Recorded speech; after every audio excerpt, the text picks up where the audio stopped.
Programa es presentado por Micromet Instruments, Biofood Nutrition, Alimentos Store.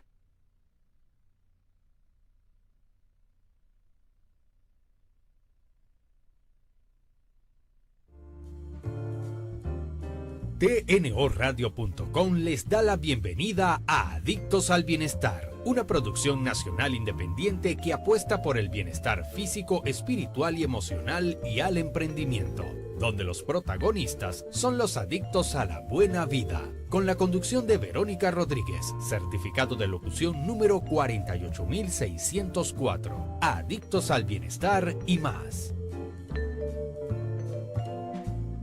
48604, Adictos al Bienestar y más.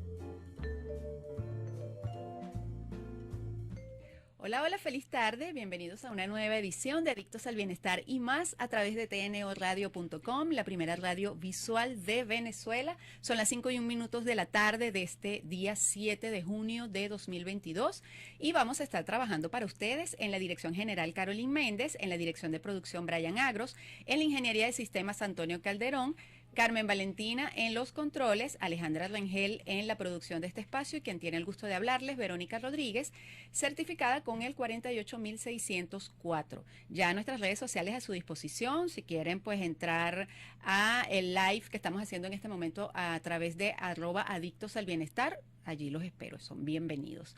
Este espacio llega a ustedes gracias a Vera y Asociados, nuestros aliados en todo lo que tiene que ver con las áreas administrativas, contables y tributarias. Igualmente a Biofood Nutrition, a Micromet Instruments y a nuestros amigos de Alimentos Store. Fíjense, el pasado 4 de junio se celebró el Día Mundial de la Fertilidad. Esta es una fecha en la que se aprovecha de educar acerca de los problemas de fertilidad que bueno, cada día están más presentes en nuestra población, ¿ok? Así que, lo que se está buscando es recomendar, por ejemplo, el momento adecuado para ir a consultar a un especialista, quién es el especialista que lo hace, cuánta probabilidad de éxito hay, y por eso hoy tenemos a un experto con nosotros. Tenemos al doctor Isaac Benjamín. Él va a estar conversando con nosotros en la próxima parte. También hoy, 7 de junio, se celebra el Día Mundial de Concienciación del Síndrome de Tourette, para sensibilizar a la población acerca de este trastorno neurológico que afecta el cerebro. Y pues este tema lo vamos a estar conversando con la doctora María Elena Berroeta. Ella es especialista en psiquiatría y con ella vamos a estar conversando acerca pues de esta fecha que es el síndrome de Tourette. Debo confesar que no lo había escuchado mucho, vi más o menos de qué se trata. Bueno, eso es más como que un nombre científico, ¿no? El nombre médico. Pero bueno, ya vamos a aprender un poquito más acerca de esta condición. Saludo a quienes están conectados en este momento al site www.tnoradio.com. Vamos a ir entonces a una pausa y ya venimos entonces con nuestro primer invitado. Ya volvemos con Adictos al Bienestar y más por TNORadio.com. Seguimos, amigos, con Adictos al Bienestar y más a través de TNORadio.com, la primera radio visual de Venezuela. Y quiero darle ya la bienvenida a nuestro primer invitado. Él es el doctor Isaac Benjamín. Él es ginecobstetra, egresado de la UCB y especialista en fertilidad. Bienvenido, doctor. Muchas gracias por la invitación. Muy contento de estar aquí en la estación y bueno, estar en persona, ¿no? Volver a estas actividades que habíamos dejado de realizar. Así es, y nos encanta además porque, bueno, siempre decimos, ya usted vio que aquí lo que hace es un frío terrible, entonces imagínese, estar nosotras aquí solitas y el invitado en Zoom, sí. No, eso no nos gusta mucho, preferimos que venga también y sienta este frío. Sí, sí. Bienvenido, doctor. Vamos a empezar. Yo sé que habíamos conversado un poquito antes y decíamos, bueno, vamos a hablar de fertilidad para darle pues esa connotación positiva, pero hay algo que es cierto. Todos estos métodos de fertilidad son precisamente para atacar la infertilidad. ¿Qué es la infertilidad y qué tan común es? Ok, bueno, lo primero para definir la infertilidad se debe definir después de un año de relaciones sexuales sin protección anticonceptiva y no haber logrado el embarazo, se considera que hay un problema de infertilidad. Okay. En todo paciente menor de 35 años, este concepto tiene validez. En pacientes donde tienen entre 35 y 40 años, el tiempo de espera debe ser de 6 meses. Okay. Y en los pacientes en los cuales ya tienen más de 40 años, el estudio debe de ser de inmediato. Entonces, ves que hay unos tiempos que hay que cumplir, no por no embarazarte en un mes o 2 meses. Si tienes 28 años, tienes un problema de reproducción, hay que cumplir ese tiempo de un año de relaciones y esperar ese tiempo antes de ir al especialista. No hay duda de que si esa paciente ya tiene un antecedente conocido, bien sea por parte de ella o por parte de él, entonces, bueno, pues obviamente sí hay que hacer el estudio, pero la lógica siempre aplica en menores de 35, esperar un año, mayores de 35 a 40, esperar 6 meses y mayor de 40 años, sí debe hacerse el estudio de inmediato. Ok. ¿Es la infertilidad un problema solo de mujeres? No, eso definitivamente la respuesta es no, es un problema de hombres y de mujeres en prácticamente el 50% se le puede aplicar a cada uno. De hecho, ya hoy en día nosotros vivimos muy pocas consultas donde viene solamente la paciente. Generalmente vienen las parejas, vienen a enfrentar el problema y a buscar una solución lo más rápido posible. Esto me lo respondió antes, pero ¿cuánto tiempo se debe intentar concebir sin éxito? Es decir, yo he escuchado muchas veces, a mí me pasó, yo decía, a mí nadie me embaraza, yo soy dura de embarazar, pero es una cuestión de que sientes que no tienes un problema. Sí, es real porque el paciente, vamos a decir, si ya cumpliste un año de relaciones, tienes 30 años. Mujer, tienes 30 años y ya cumpliste un año de relaciones y no te has embarazado, tienes un problema. Okay. Pero no lo percibes como tal, porque tú te sientes sana. Sí. Generalmente cuando la paciente acude... ¿Se supone que por la edad? Sí, no pues debe te haber sientes ningún problema. sana, mira doctor, yo me veo con mi ginecólogo, él me dice que yo estoy sana, que ve mi útero bien, que yo veo reglas todos los meses, yo no tengo ningún problema.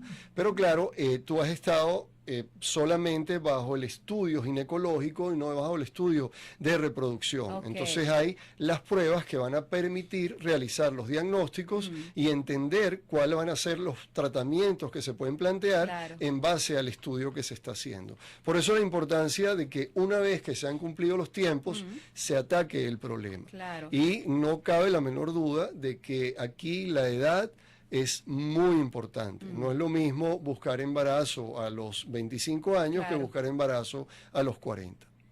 Claro. Es por eso que entonces uno escuchaba cosas como eso. Es que yo voy todos los años a mi ginecólogo y no me ha dicho nada. Es importante entonces, si estoy interesada en concebir, ir entonces a un especialista, no solo de ir a ver cómo estoy, sino decirle, mira, yo quiero también embarazarme.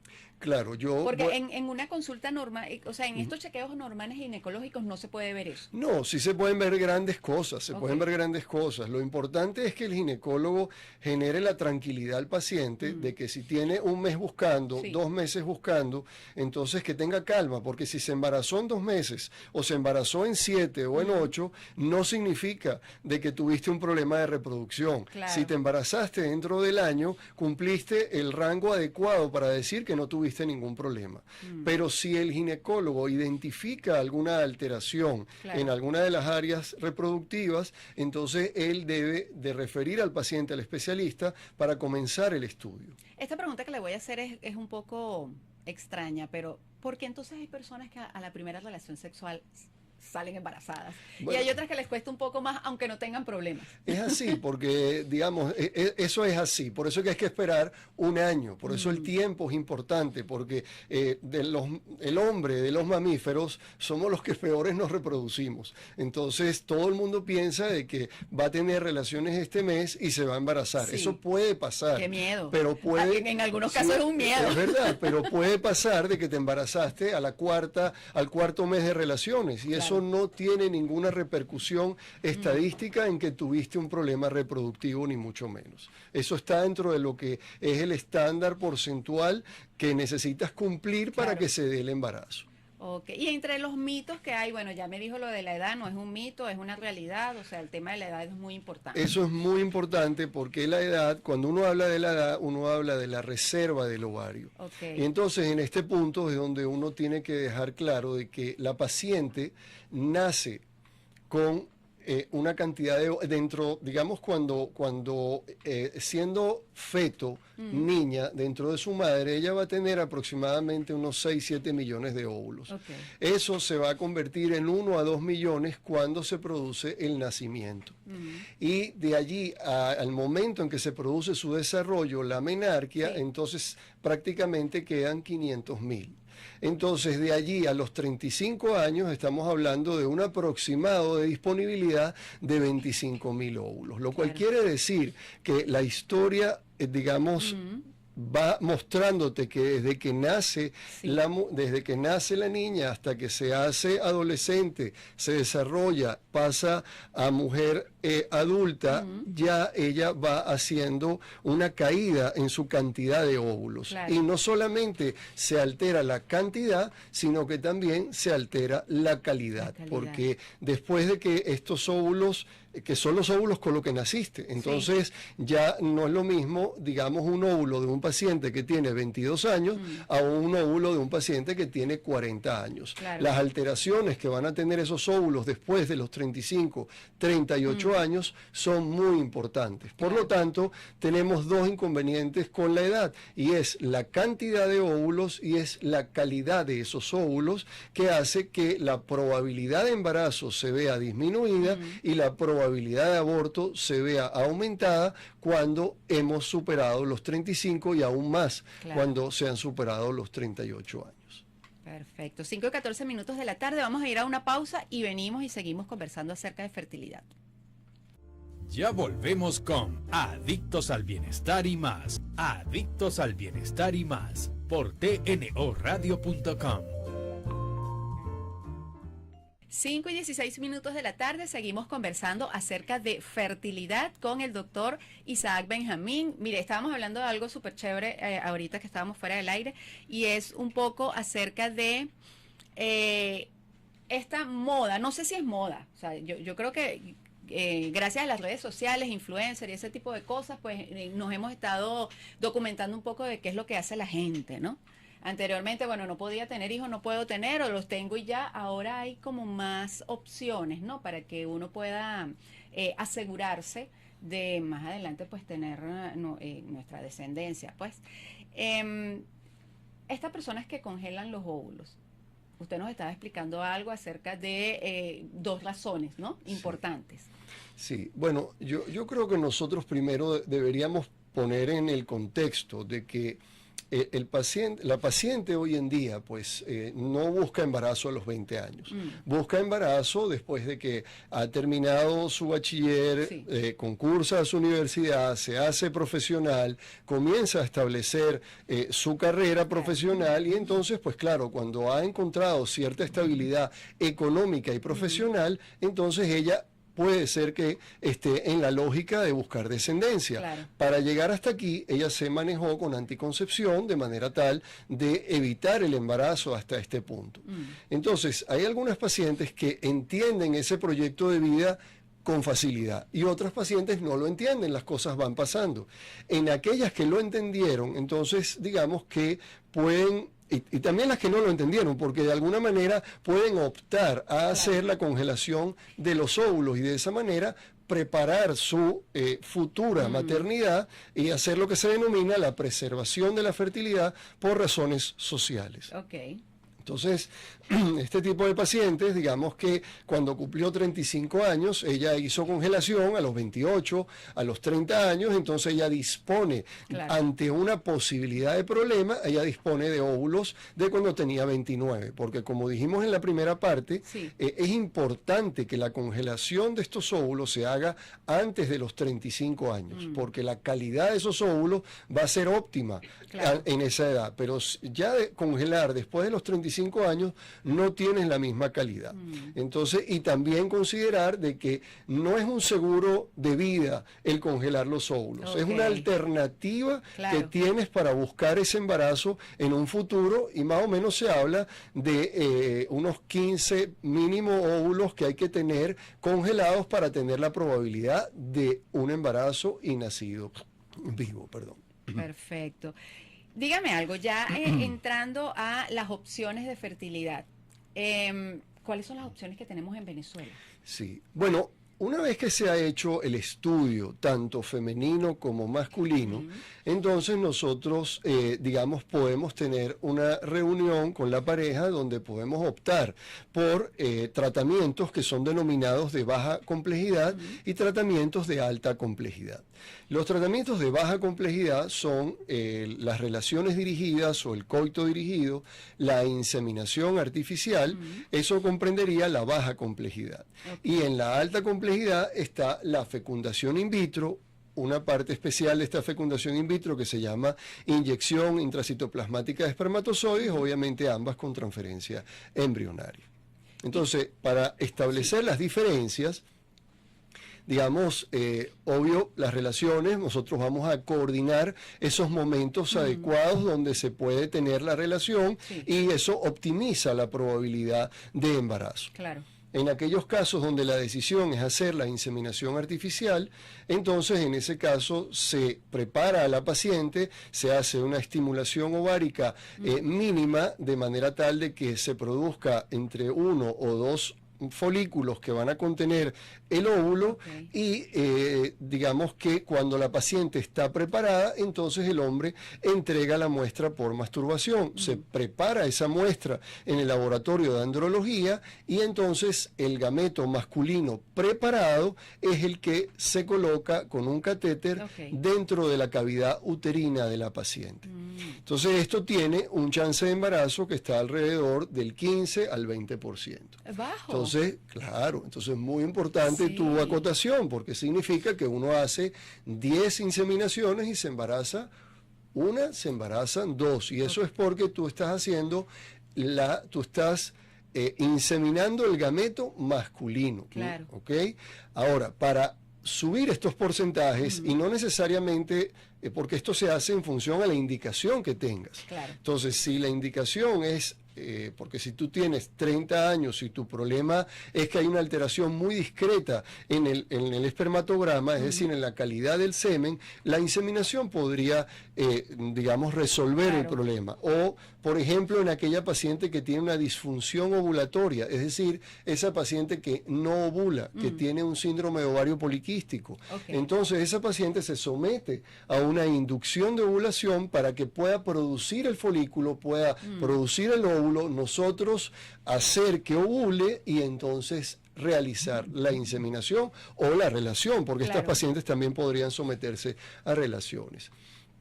Pero cuando el diagnóstico es más complejo, hay un problema masculino severo o las trompas están obstruidas, por ponerte 2 factores, digamos, que son los relevantes, entonces uno va a lo que se denomina la fecundación in vitro.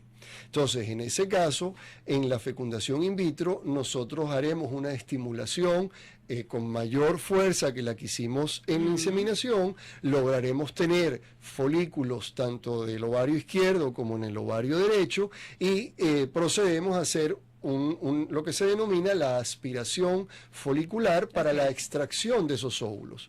Una vez que los óvulos están afuera, entonces se pueden poner en contacto con los espermatozoides. Hay una cantidad particular de espermatozoides por óvulo, de eso se encarga la embrióloga o el embriólogo en el laboratorio de in vitro. Y entonces allí nosotros podemos verificar que existió fecundación, hacer crecimiento embrionario y generar la transferencia del embrión. Entonces, cuando el embrión se transfiere, el porcentaje de embarazo se eleva a un 50% cuando el paciente es joven o ese 50% cuando, digamos, todo depende. Este valor pronóstico, todo va a depender del diagnóstico. Claro. Porque si hay un factor masculino severo, donde tenemos digamos, un compromiso espermático de mucha importancia, aunque tengamos un paciente femenino de 30 años, claro, la probabilidad de embarazo se compromete por debajo del 30 y a veces menos del 20%. Entonces es importante siempre entender que en base al diagnóstico tendremos pronóstico. Pero no hay duda que cuando se hace inseminación es que estás inseminando el gameto masculino, claro, mientras que cuando haces transferencia embrionaria en un in vitro, las probabilidades de embarazo se elevan y entonces tendrás alrededor de 50%, 45% de embarazo, que es una muy buena probabilidad, pero sigue siendo 2-1. Como es en cuanto a los porcentajes. Por supuesto. 5:24 minutos de la tarde, vamos a ir a una pausa y de regreso, doctor, una pregunta que yo tengo que hacerle. ¿Vale la pena? ¿Es costoso? Bueno, todo ese camino que debe recorrer pues la paciente o la pareja que quiere hacerlo y por supuesto sus contactos, el que quiera pues lanzarse en esta aventura de buscar pues ampliar la familia, ¿dónde puede localizarlo? Ya venimos. Ya volvemos con Adictos al Bienestar y más por tnoradio.com.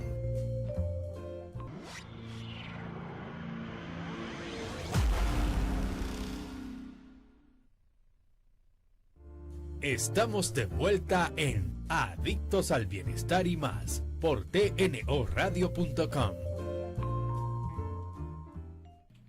Estamos de vuelta, amigos, con Adictos al Bienestar y más a través de tnoradio.com. Hoy conversando acerca de fertilidad. Doctor, dígame algo. El camino que debe recorrer una pareja, e incluso, bueno, yo digo una pareja, miren, estos días es verdad, hay mujeres que pues deciden solas también pues lanzarse a la aventura de ser madres. Ese camino, ¿cómo debe comenzar? ¿Cuándo debe ir? ¿Cuáles son los especialistas que la van a apoyar en esto? Bueno, yo ya esa pregunta en parte te la había respondido al principio. Yo lo que diría es que es importante, digamos, dejar claro que aunque uno como especialista en reproducción tiene algo de psicólogo para poder tratar a las parejas, no cabe la menor duda de que inmediatamente que la pareja comienza a enfrentar este problema y a entender que lo tiene, entonces podría asesorarse perfectamente con el psicólogo y no quedarnos nosotros, y este sería otro especialista que va a participar dentro del grupo de trabajo, porque entonces él le va a dar esas herramientas profesionales que permiten darle esas bases para que ellos como pareja puedan soportar todo este tiempo. Por supuesto. Nosotros además a veces trabajamos con el urólogo cuando el problema masculino, digamos, avanza más allá del espermatograma, porque digamos que la piedra angular del estudio masculino es el espermatograma, pero cuando está alterado y ya nosotros hemos hecho los estudios necesarios, el urólogo es parte de nuestro trabajo en conjunto también con el andrólogo, que es el que vendría siendo el endocrinólogo que se encarga de la parte masculina. También participa eventualmente el endocrinólogo en un trabajo conjunto con nosotros y bueno, este sería pues en el menor número de casos, porque no es lo más frecuente, pero sí lo tenemos. Están también los inmunólogos que trabajan en conjunto con nosotros en todas estas pacientes que tienen abortos a repetición, fallas de implantación o que hay procesos trombofílicos donde justifican estos abortos o estas fallas, y entonces pues los inmunólogos también están dentro del contexto de trabajo reproductivo. Perfecto. Fíjese, este tipo de tratamientos solo se da a nivel privado. Le pregunto, no sé, no hay una política de Estado, no solo aquí en Venezuela, en general, que pueda ayudar a las personas que no pueden, por ejemplo, pagar un tratamiento. ¿Eso es parte de políticas de Estado o es simplemente, o sea, el paciente, la pareja debe buscar, pues, por Sí. su lado. No, es una excelente ayuda. pregunta y definitivamente la reproducción, digamos, siempre la Organización Mundial de la Salud la considera, ¿entiendes?, dentro de las enfermedades. Sí. Y no cabe la menor duda de que la población de menos recursos también debe optar Una por opción. ello. Pero siempre aquí hay una controversia porque a veces encuentras en países que son considerados en fase de desarrollo como Sí. el nuestro, entonces donde tú tienes una alta tasa de natalidad en adolescencia, entonces no Sí. tiene mucho sentido hablar de reproducción en este grupo Claro. de pacientes, pero no cabe la menor duda de que nosotros hemos hecho grandes esfuerzos académicos en conjunto con la universidad, que fue donde me gradué, la Universidad Central. Allí hemos trabajado con los servicios de ginecología de manera tal, de hecho en una oportunidad tuvimos casi a punto de abrir una unidad, pero yo diría que en concreto lo que se hace generalmente a nivel público es trabajar en la baja complejidad, Ok. es decir, orientar a los pacientes a tener cuando se identifica el problema en menor grado, poder orientarlos tanto en coitos o relaciones dirigidas e inseminaciones artificiales, es decir, que el ginecólogo en la universidad puede perfectamente llevar este proceso de estimulación ovárica o de inducción Ok. ovárica, mandar a preparar, digamos, en un laboratorio de andrología el semen, y ese semen puede desplazarse nuevamente a la universidad, al Ok. departamento de ginecología, y proceder a hacer la inseminación. Definitivamente en el país hacer in vitro, que es alta Sí. complejidad, en esos casos siempre hay que hacerlo de manera privada. Ok. ¿Ok? Entonces, y bueno, por supuesto que en aquellos casos donde el problema, que lo comenté antes, donde el problema masculino es muy importante y entonces te lleva cuando la concentración de espermatozoides que se recuperó está por debajo del 1.000.000, entonces ese paciente tiene que ir también a una alta complejidad, tiene que hacer un procedimiento que se denomina ICSI, que Ok. significa la inyección intracitoplasmática del espermatozoide. Entonces, obviamente, esto amerita un equipo Claro. que necesitas tenerlo para poder hacer la inyección Por en el supuesto. óvulo. Entonces, eso no lo hay en público y eso deberías optarlo para hacer en privado. Pero si usted quiere, entonces ya sabe con quién debe dirigirse. ¿Dónde lo podemos localizar, Sí. doctor? Bueno, yo estoy en la Clínica El Ávila, en el anexo A, en el piso 4. Estamos a sus órdenes ahí con la unidad de fertilidad.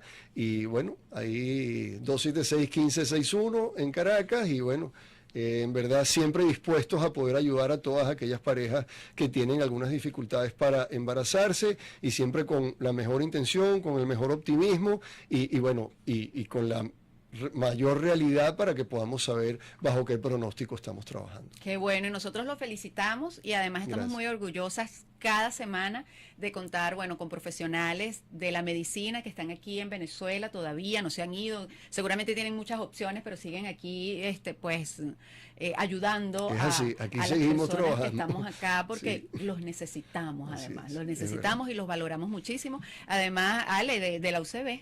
Sí, Colega con de mucho Ale. orgullo, con mucho orgullo. Sí, Qué sí, bueno. sí. Muchísimas gracias, doctor, Ale, de verdad. Bueno, seguro. porque desde el primer momento él me dijo, no, mira, de verdad, súper Gracias, gracias. interesado y súper chévere. Gracias. Gracias a ustedes también, de verdad. Ya lo saben entonces, ese es el doctor Bueno. Isaac Benjamín, @doctor Isaac Benjamín, sin el punto, DR Isaac Benjamín. Perfecto. Vamos entonces a una pausa y ya venimos con nuestra segunda invitada. Gracias. Ya volvemos con Adictos al Bienestar y más por tnoradio.com.